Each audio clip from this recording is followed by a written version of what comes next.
जय श्री कृष्ण। प्रिय भक्तगणों, पुत्र की रक्षा के लिए किए जाने वाला व्रत जीवित पुत्र का या जीतिया का विशेष महत्व है। इस दिन माताएं अपनी संतान की रक्षा और कुशलता के लिए निर्जला व्रत करती हैं। जीमूत वाहन के नाम पर भी जीवित पुत्र का व्रत का नाम पड़ा है।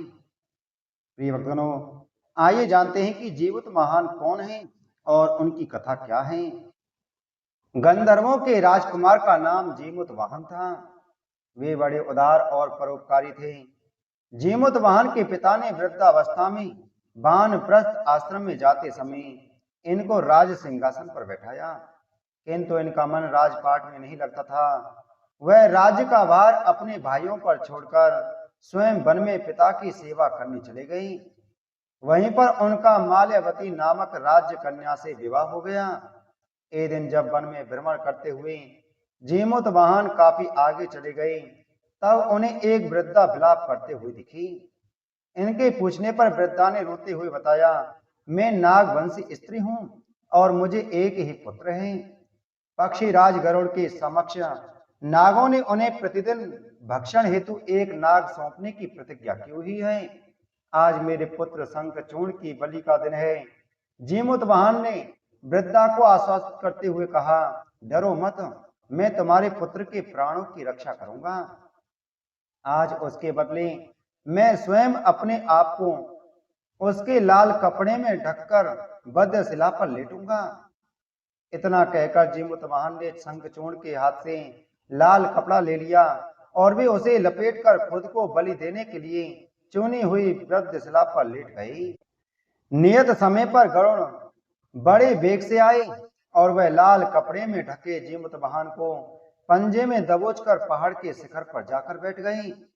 अपने चंगुल में गिरफ्तार प्राणी की आंख में आंसू और मुंह से आह निकलता न देखकर गरुड़ जी बड़ी आश्चर्य में पड़ गई।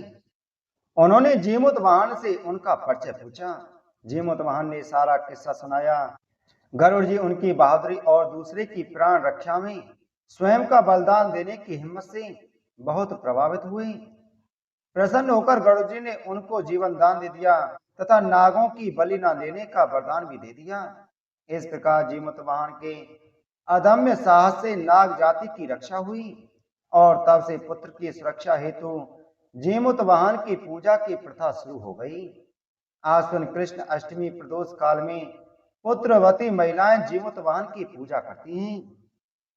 कैलाश पर्वत पर भगवान शंकर माता पार्वती को कथा सुनाते हुए कहते हैं कि आश्विन कृष्ण अष्टमी के दिन उपवास रखकर जो स्त्रियां साया प्रदोष काल में जीमूत वाहन की पूजा करती हैं तथा कथा सुनने के बाद आचार्य को दक्षिणा देती हैं, वह पुत्रों का पूर्ण सुख प्राप्त करती है। व्रत का पारण दूसरे दिन अष्टमी तिथि की समाप्ति के पश्चात किया जाता है। यह व्रत अपने नाम के अनुरूप फल देने वाला है। नर्मदा नदी के पास एक कंचनवटी नाम का नगर था। वहां के राजा का नाम मलाई केतु था। उसी नर्मदा नदी के पश्चिम और बालूहटा नाम की मरुभूमि थी, जिसमें एक विशाल पेड़ पर चील रहती थी और उसी पेड़ के नीचे एक सियारन भी रहती थी। चील और सियारन दोनों ही पक्की सहेलियां थीं।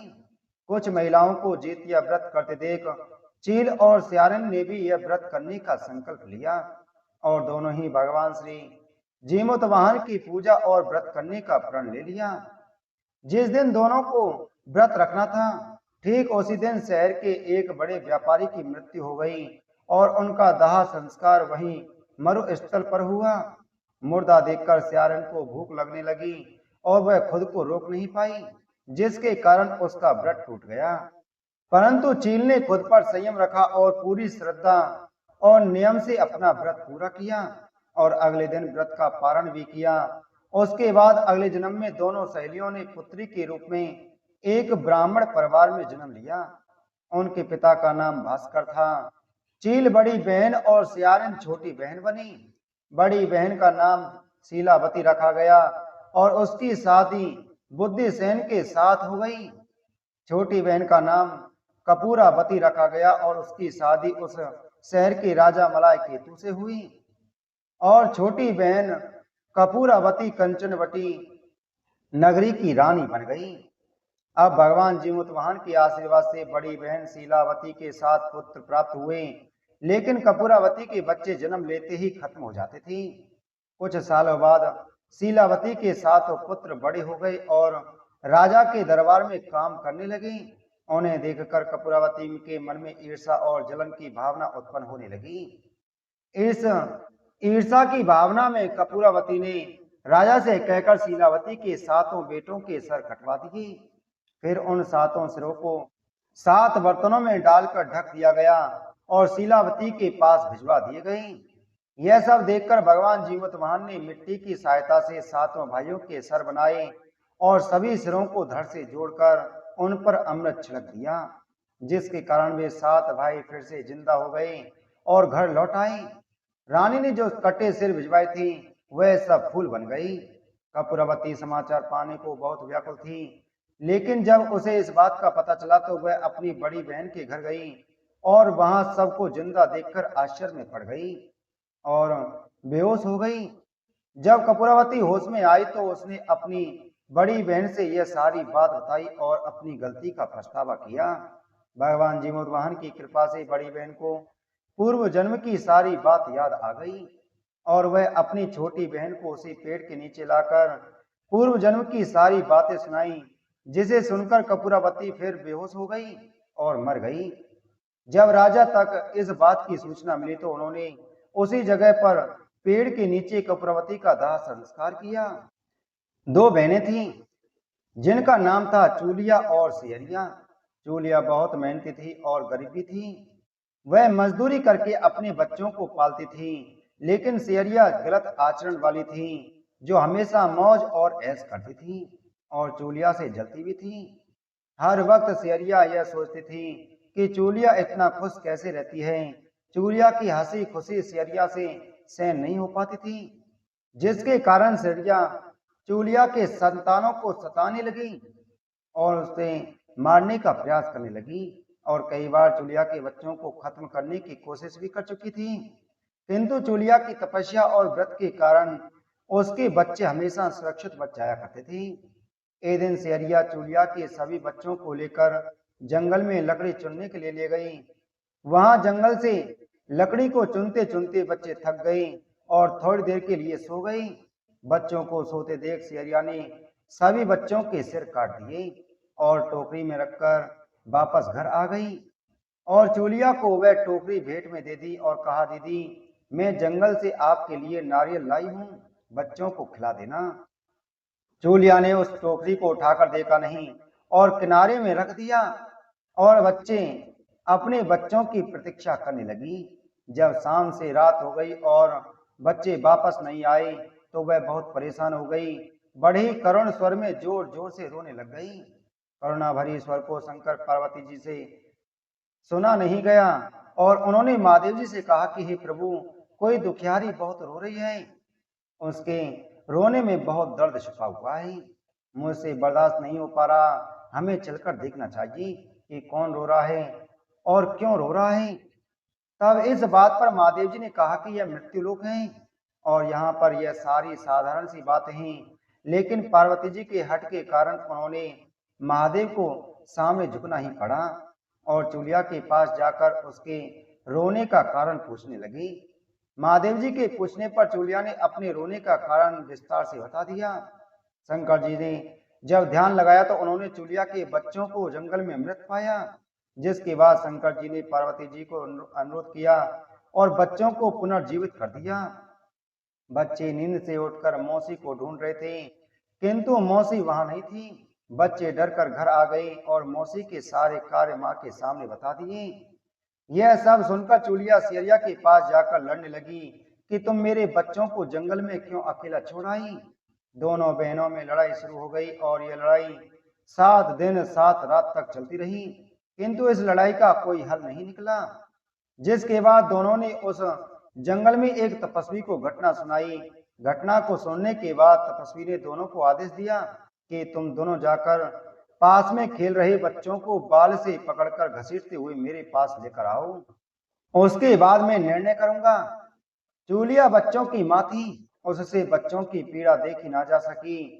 उसने महात्मा के वचनों का पालन नहीं किया, लेकिन सियरिया दौड़ती हुई गई और खिलते हुए बच्चों को बाल से पकड़कर खींच कर ले आई।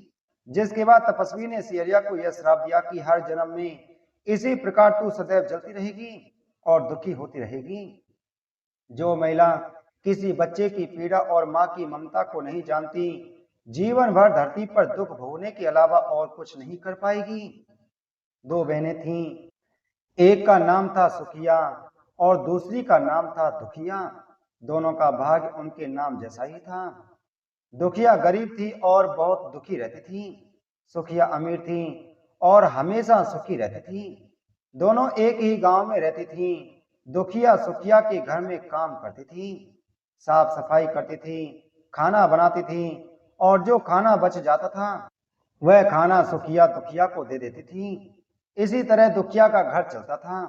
समय बीतता गया, दोनों को बच्चे थे। सुखिया को दो पुत्र थे और दुखिया को भी दो पुत्र थे। जब जितिया का व्रत आया तो दोनों बहन जितिया का व्रत रखी।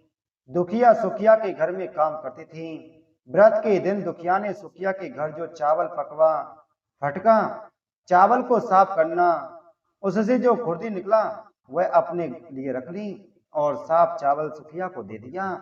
फिर साग को चुनी, पत्तियों को डंडल से अलग करना, बढ़िया वाला साग सुखिया के लिए रख दिया और जो डंठल था वह अपने लिए रखा। अब दुखिया ने सुखिया के घर सारा खाना बना दिया और अपने घर चावल की खुर्दी और साग की डंडल लेकर गई बनाने के लिए। खुर्दी का चावल और साग की डंडल बनाकर वह खाना अपने बच्चों को खिलाई और खुद भी खाई। उसके बाद दुखिया सोने चली गई।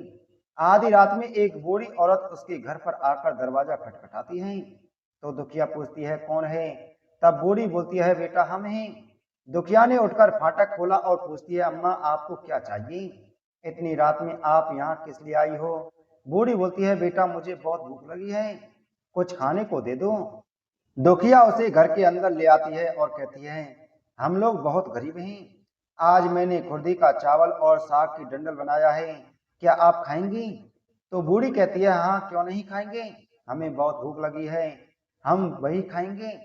दुखिया अंदर जाकर खुर्दी का चावल और साग की डंडल लाती है और बूढ़ी को देती है खाने के लिए। बूढ़ी खाना खाने के बाद कहती है कि मुझे अच्छे से कुछ दिखाई नहीं देता, इतनी रात के अंधेरे में मैं अपने घर कैसे जाऊंगी। तो दुखिया कहती है कोई बात नहीं, आप यहीं पर सो जाइए, सुबह अपने घर चले जाना। तो बूढ़ी दुखिया के घर में ही सो जाती है। फिर थोड़ी देर बाद उठकर बूढ़ी बोलती है बेटा मुझे दीर्घ शंका पैखाना लगी है, कहाँ जाऊं कहाँ करूं। तो दुखिया कहती है मेरे घर में बाथरूम नहीं है, इसलिए आप इधर कोने में कर लीजिए। बूढ़ी पूछती है कि बेटा भड़बड़ करें या झरझर करें। दुखिया नींद में थी तो वह कहती है माताजी भड़बड़ कर दो, मैं सुबह साफ कर दूंगी। फिर थोड़ी देर बाद बूढ़ी पूछती है कि बेटा मैं अपने हाथ कहाँ साफ करूं। तो दुखिया कहती है आप मेरे सर में अपने हाथ को साफ कर लीजिए। जब सुबह होती है तो दुखिया को सब सपने जैसा लगता था। फिर सोते समय मुझे कोई सपना आया होगा, वह ज्यादा कुछ नहीं सोचती और नदी में नहाने के लिए चली जाती है। जब वह नदी में नहाती है तो अपने बालों को धोती है तो उसके बालों में से होते हुए जो पानी बहता है वह सोने का पानी होता है। आसपास की सभी महिलाएं यह देखकर चकित हो जाती हैं और कहती हैं कि तुम्हारे बालों में से तो सोने का पानी गिर रहा है, क्या बात है। फिर उसे रात की सारी बात याद आती है। वह दौड़कर अपने घर की ओर भागती है, यह सोचकर कि उसका घर तेरे शंका से गिरता हुआ होगा, पहले उसको समझना होगा। जब वह अपने घर में जाती है घर के हर कोने में ढेर सारा सोना बिखरा पड़ा होता है। यह सब देखकर दुखिया बहुत खुशी हो जाती है और सोचती है कि जीत मान बाबा जीवित वाहन की कृपा है। यह सब जो माता का रूप धारण करके मेरे घर आए और मुझे इतना आशीर्वाद दिया। अब दुखिया अमीर हो जाती है और सुखिया के घर जाकर काम करना बंद कर देती है। दुखिया जब अपना व्रत पूरा करती है तो अपने पुत्र से कहती है कि जाओ मौसी के घर से तराजू लेकर आओ, यह नापने के लिए कि यह सोना कितना है। बच्चा बहुत खुशी से सुखिया मौसी के घर जाता है और तराजू मांगता है। तो सुखिया पूछती है कि तराजू पर क्या नापना है। तो बच्चा बोलता है कि मेरे घर में बहुत ढेर सारा सोना है, उसी को मम्मी नापेंगी। सुखिया कहती है खाने के लिए तुम्हारे पास कुछ भी नहीं है और सोना नापोगी, मुझसे झूठ कहते हो। तो बच्चा कहता है नहीं, मैं झूठ नहीं बोल रहा हूँ। सुखिया सोचती है कि जब तराजू मांगा है तो कुछ ना कुछ तो जरूर नापना होगा, इसलिए वह तराजू के पीछे गोंद लगा देती है कि जो भी नापेगा वह थोड़ा सा इसमें चिपक जाएगा। दुखिया जब तराजू पर सोना नापती है तो कुछ सोना का टुकड़ा उसके गोंद में चिपक जाता है। गोंद में चिपकने के बाद जब बच्चा तराजू लौटाने आता है तो सुखिया उसको उलट पलट कर देखती है तो तराजू में सोना लगा हुआ होता है। सुखिया सोचती है उसके घर में जरूर कहीं से सोना आया होगा, इसलिए वह कई दिन से काम पर भी नहीं आ रही है। सुखिया उसके घर जाकर देखती है कि यह सोना कहां से आया। जब सुखिया दुखिया के पास जाकर पूछती है कि तुम्हारे पास कहां से इतना सोना आया है, तुम तराजू मांगाई नापने के लिए, तो दुखिया उस रात की सारी कहानी अपनी बहन सुखिया को बताती है। दुखिया का मन एकदम सच्चा था, इसलिए वह सब कुछ बता देती है। लेकिन सुखिया के मन में लालच आने लगा कि दुखिया के पास हमसे भी ज्यादा धन आ गया, अब अगले जितिया में भी खुर्दी का चावल और साग की डंठल बनाऊंगी। फिर अगले साल जितिया व्रत दोनों बहन ने रखा। सुखिया के पास हर तरह का सुख था और धन भी था, फिर भी वह जितिया के दिन चावल फटक कर साफ चावल फेंक दिया और खुर्दी अपने पास रख लिए। साग को तोड़कर पत्तियां फेंक दी और डंठल अपने पास रख लिए और वही बनाई। खा पीकर पूजा पाठ करके सोने चली गई। फिर आधी रात में उसके घर में भी बूढ़ी आई और दरवाजा खटखटाती है। सुखिया उसका इंतजार कर रही होती है। वह तुरंत दरवाजा खोलकर बूढ़ी को अपने घर के अंदर ले आती है। बूढ़ी बोलती है मुझे बहुत भूख लगी है, कुछ खाने को दे दो। तो सुखिया कहती है मैंने खुर्दी का चावल और डंठल का साग बनाया है। बूढ़ी बोलती है कोई बात नहीं, मैं खाऊंगी। तो सुखिया परोस देती है। वह खाना खाने के लिए और सोने चली जाती है। बूढ़ी बोलती है कि मैं घर नहीं जा सकती, मुझे दिखाई नहीं देता। तो सुखिया कहती है कोई बात नहीं, आप यहीं सो जाओ। थोड़ी देर बाद बूढ़ी फिर बोलती है मुझे दीर्घ सम का पैखाना लगी है, कहाँ करूं। तो सुखिया कहती है वहीं कोने में कर लीजिए। फिर थोड़ी देर बाद बूढ़ी पूछती है कि बड़बड़ के करे या झरझर के। इस पर सुखिया को याद नहीं रहता कि दुखिया ने क्या बोला था। तो सुखिया बोली माँ झरझर कर दीजिए। फिर बूढ़ी पूछती है कि बेटा मैं अपने हाथ कहाँ साफ करूं। सुखिया कहती है मेरे सर में साफ कर लीजिए। बूढ़ी अपना हाथ सुखिया के सर में साफ कर देती है।